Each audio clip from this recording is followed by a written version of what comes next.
Hey, so I thought I would give a quick tutorial on how I do my gradebook. I've done the school tool for one for quite a while now, and it really helps me out when I'm doing my report cards. So just wanted to give a quick sharing. I'm a little rusty from doing this during COVID. Well, let's see what happens. So as you can see, like this is your normal, school tool when you open it up. And then right here, you will see the book right next to the ELA. So we click on the book.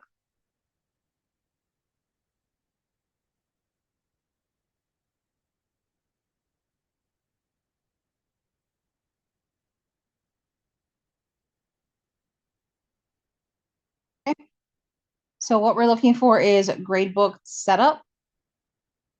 Now, so I have already had in my gradebook setup for under ELA, I only have spelling. That is the only one that I'm doing currently. In the future, if I want to, I could always do something else. So gradebook setup, I would try to keep this as basic as possible, such as, if you want to do spelling and then have a completely, so if this is like what you're only doing for your ELA. So you had to think of this is like the cover sheet that you would put on a binder to say, these are my ELA grades. And then within that binder, you're going to have smaller tabs. So one of those tabs could be spelling. Another one could be like short passage reading that, you give them a short passage, they answer questions. One of them could be homework if you're taking a grade on that. So the only one that I do for ELA is spelling. So that's why I have this. Normally, for most people, this would probably be like, um, you know, Mrs. Mrs. Smith's ELA grades. So this is like the front cover to the binder. So this is my grade book for my ELA. I'm going to just add another one and I'm going to call it Ellsworth ELA. I'm going to start fresh. Next. Everything I do is off of a points system. I think that's pretty standard for elementary grades. Percentages is definitely something I think more for the higher grades. If this is like 4 and 5, but I know a lot of them, the percentages have more of a weight in like middle school and high school. So I think, especially for my grade, everything is always out of 100 points. I only click points. Again, I only do fixed weights because everything is out of 100. So now I have my Ellsworth ELA. In this, I can add categories. So Ellsworth ELA, front cover of the binder, but within the binder, I now want to add categories. So I could say short passage reading and spelling quizzes. I'm going to add um,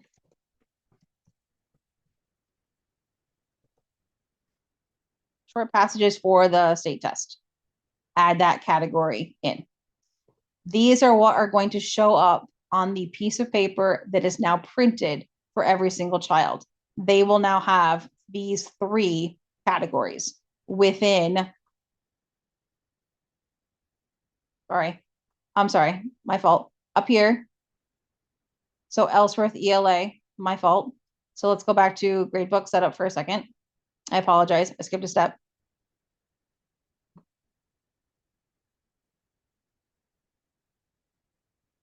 So now that you have your Ellsworth ELA, I have that. Now I want to add my categories. So my category up here, I want to add it under Ellsworth ELA. My first category will be short passages for the state test. The weighting is fixed. It's always going to be out of 100. And I can add that category. So now that I have the front cover of my binder is Ellsworth ELA, within my binder, I now have short passages for the state test. I'd like to add another category and say spelling, and I'm going to put fake just so I can delete this later on. So Ellsworth ELA, front cover of the binder. Tab number 1 the short passages. Anything with under that tab, that's going to be all of those grades and any information I need for the short passages for the state test. Also, the second tab will be the spelling fake. Now that I've set up that grade book, I have designed that binder. Now I can edit the grades that go within that binder. So I am under gradebook editor now. I would like to add an assignment. My assignment name, sort, passage number 1. A description, students read 1 page and answered 5 multiple choice questions. The scoring type, again, is always going to be out of 100. The category, I want to put this under short passages for the state test. Due date, this can be, you can set this up in advance. So let's say they're going to do it on the 30th. I can set that up now. I can also look at my year at a glance and set this up for the 7th and know that this is something that I am working towards. Do I want to repeat this assignment? No, this is the only time I'm going to be giving this assignment. As far as being short passage number 1, I will add another time when it's going to be short passage number 2. So include in their average. Yes, that's the whole point of I'm doing it, making sure it's going to be under a Q1 marking period. Allow parent access. Yes. Create and close. I'm saying that I want to create this document. This is the only time I'm going to be creating this short passage number 1.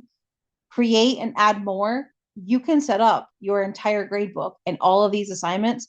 If you know that this is the date you're going to be doing it, you look at the year at a glance, you say, yes, this is the date I'm going to be giving this. And then the following week, they're going to be responsible for short passage number 2, short passage number 3. So you can set up all of these categories now and have it done for yourself the same way you would in a grade book, a paper copy grade book. You do the headings at the top. So if that's anything you want to do, I just always do it week by week. I create and close. Oh, I already have one. So let's say this is going to be number 2 then. Create and close. Now, underneath, I can enter in grades. I can do it by a mass enter. If I wanted to, I could say mass enter and say the score is, a lot of kids did really well. Everybody got a 100. Well, actually, not everybody. She got a 96. She got a 20.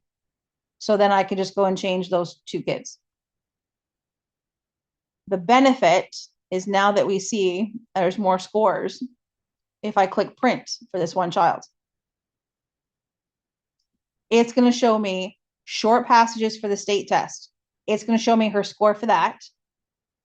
So let me enlarge it here. This piece of paper is what I print out for every student, and I give this to parents at parent-teacher conferences or anytime we do report cards.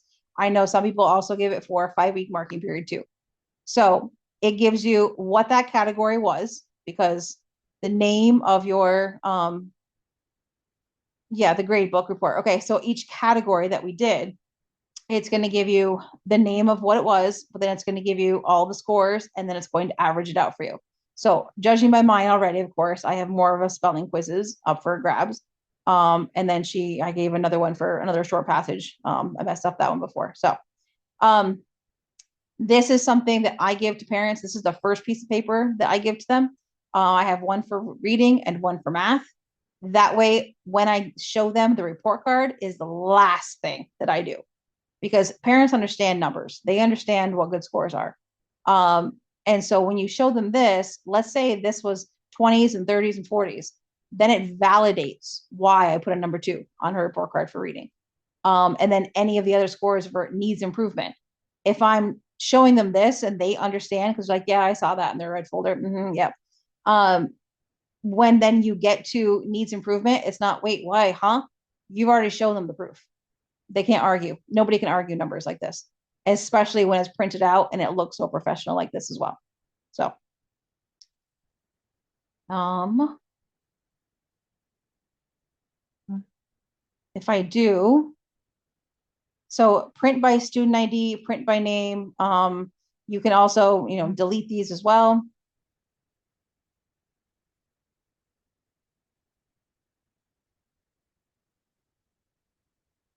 If you wanted to print out all of these scores. So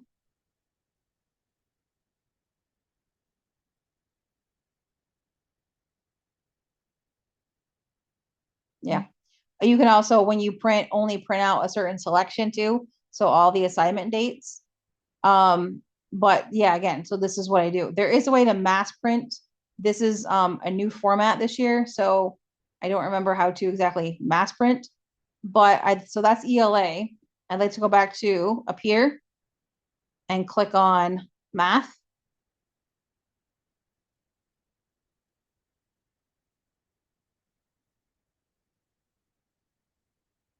So gradebook, let's go back to gradebook setup.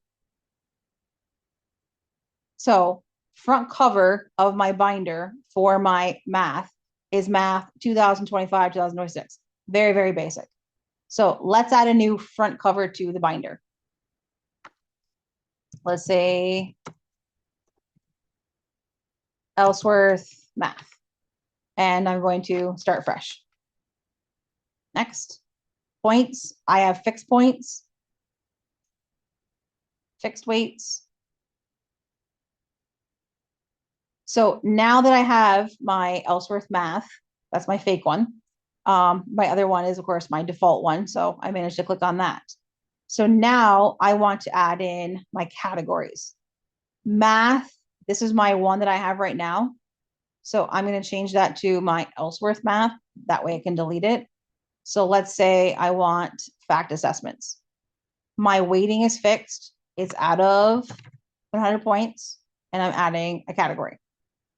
I want to add another category.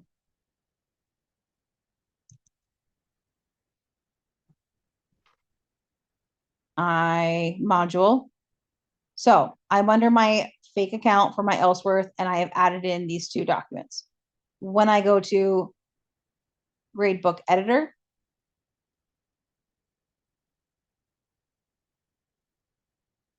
I want to add a new assignment. I want to say +9. My numeric, 100. My category, fact, fake. My due date, whenever I want to do it. I create and I close. So I want to add in 100. I want to click print. So now it'll show me the fact assessment she already has, but it'll show me this fake one that I just did. So within that gradebook setup, I now have all of these grades for fact assessments.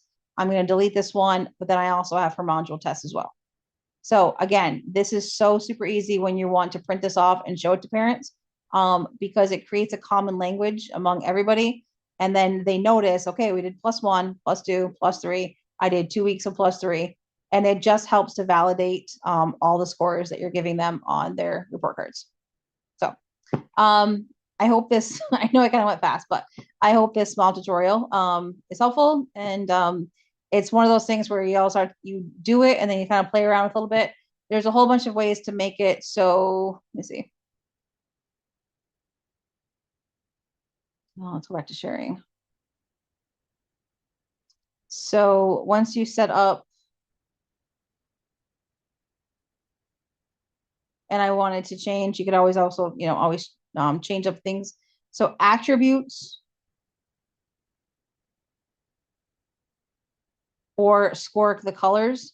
You can add your color range if you wanted to say, if you get a score between 0 and 40 and you want, so let's say you're 0 and 50.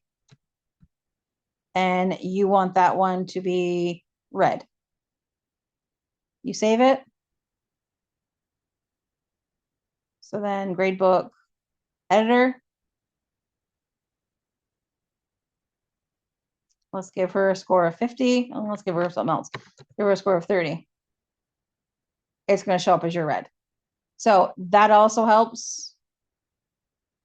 Print. Okay, so it doesn't show up on here, but it does show up within. And I think this is a lot of something that people used to do when we were younger is, in their grade book, their paper, books that they had, they would use a red pen. Like they would take the red side of that two-sided pen and make it red. And then if you pass, it would make it black. And I used to think that was the coolest thing ever. So that is also an option too. So I hope this helps. Yeah. See ya.